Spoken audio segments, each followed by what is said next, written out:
नमस्कार, आप देख रहे हैं 4 PM बिहार और मैं हूं अभिषेक मिश्रा। कहते हैं राजनीति में संयोगों की गुंजाइश नहीं होती, लेकिन कल जब बिहार विधानसभा का विशेष सत्र शुरू होने वाला था, उससे पहले ही सुबह आरजेडी के कई नेताओं के घर पर रेड हुई।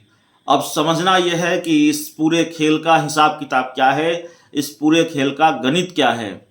आरोप लगता है कि भारतीय जनता पार्टी या केंद्र सरकार अपने राजनीतिक दुश्मनों को निपटाने के लिए सीबीआई और ईडी का इस्तेमाल करती है। तो क्या फिर बिहार में वही खेल शुरू हो गया है? क्योंकि आरजेडी नेताओं के घर सिर्फ सीबीआई की रेड पड़ी है, महागठबंधन में शामिल दूसरे दलों के नेताओं के घर रेड नहीं पड़ी है। जेडीयू का कोई नेता ऐसा नहीं मिला सीबीआई को जिनके घर रेड डाली जाए। जेडीयू में सारे के सारे नेता ईमानदार हैं और जेडीयू के राष्ट्रीय अध्यक्ष ललन सिंह ने कहा भी था कि हम कोई कंपनी थोड़ी चलाते हैं कि हमें सीबीआई और ईडी से डर होगा।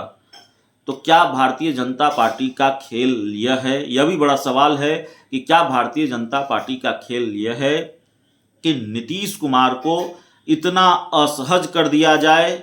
नीतीश कुमार क्या कहते हैं? वो कहते हैं क्राइम, करप्शन और कम्युनलिज्म से हम कोई समझौता नहीं करते।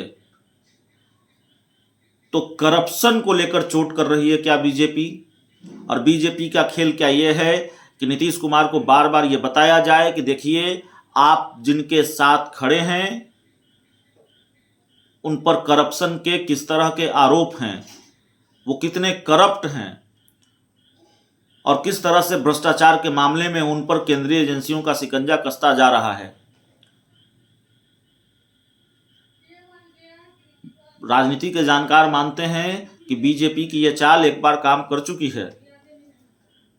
नीतीश कुमार ने तेजस्वी यादव से स्पष्टीकरण मांगा था। जब महागठबंधन की सरकार थी तब भी तेजस्वी यादव डिप्टी सीएम थे। तेजस्वी यादव वह दे न सके या तेजस्वी यादव अड़ गए कि हम नहीं देंगे, लालू यादव अड़ गए कि कोई सफाई की जरूरत नहीं है।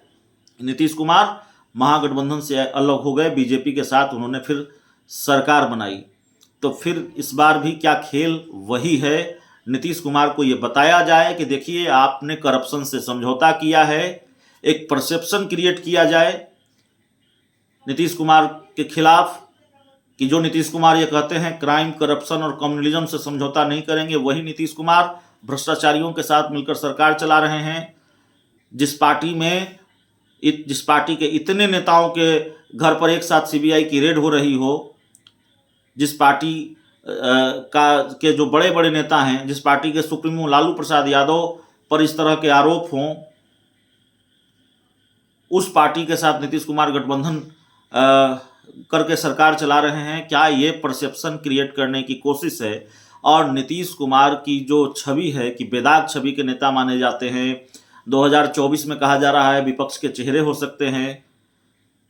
तो क्या बीजेपी इस परसेप्शन को भुनाना चाहती है कि नीतीश कुमार ठीक है बेदाग हैं, लेकिन सरकार के लिए, सत्ता के लिए उन्होंने भ्रष्टाचारियों के साथ समझौता किया है, करप्शन के साथ समझौता किया है। क्राइम और कम्युनलिज्म की बात आती है, नहीं आती है, उसको लेकर बीजेपी कोई खेल खेलती है, नहीं खेलती है, रणनीति बनाती है, लेकिन कम से कम करप्शन को लेकर बीजेपी का खेल दिख रहा है कि नीतीश कुमार के खिलाफ ये परसेप्शन क्रिएट किया जाए कि नीतीश कुमार करप्शन से समझौता किए हुए हैं और इसी वजह से करप्शन को लेकर वो सरकार चला रहे हैं, करप्शन से समझौता करके वो सरकार चला रहे हैं और सरकार या फिर सरकार में बने रहने के लिए उन्होंने करप्शन से समझौता किया है। ऐसे लोगों के साथ समझौता किया है जिन पर करप्शन के कई आरोप हैं, जिनके घर पर सीबीआई की रेड पड़ रही है। और ये सब कुछ इसलिए कि फिर नीतीश कुमार असहज हो जाएं, उनकी अंतरात्मा जाग जाए और फिर वो बीजेपी के साथ चले आए। क्योंकि ये साफ तौर पर दिख रहा है कि भारतीय जनता पार्टी नीतीश कुमार को साथ लाने का विकल्प हमेशा खुला रखना चाहती है। और अब भी खेल वही है, अब भी रणनीति वही दिख रही है। ये ठीक है कि गृह मंत्री अमित शाह ने ये कहा हो अपने नेताओं को कि नीतीश कुमार को फायरिंग रेंज में रखिए, लेकिन सिर्फ इसलिए रखिए कि 2024 में वो विपक्ष का चेहरा न बन पाए। प्रधानमंत्री नरेंद्र मोदी के कद के मुकाबले उनका कद बौना रह जाए, बौना दिखाई दे। ये कोशिश है, ये खेल है। तो नीतीश कुमार को लेकर एक परसेप्शन बनाने की कोशिश और उस परसेप्शन को फिर 2024 में भुनाने की कोशिश बीजेपी ने खेल अभी से शुरू कर दिया है। और खेल यह भी कि अगर करप्शन का जाप बीजेपी करती है, जैसे सुशील मोदी किया करते थे या सुशील मोदी अब भी कर रहे हैं, तो फिर ऊब कर नीतीश कुमार पिंड छुड़ा ले महागठबंधन से, आरजेडी से। ये तमाम खेल हैं जो मेरी राजनीतिक समझ है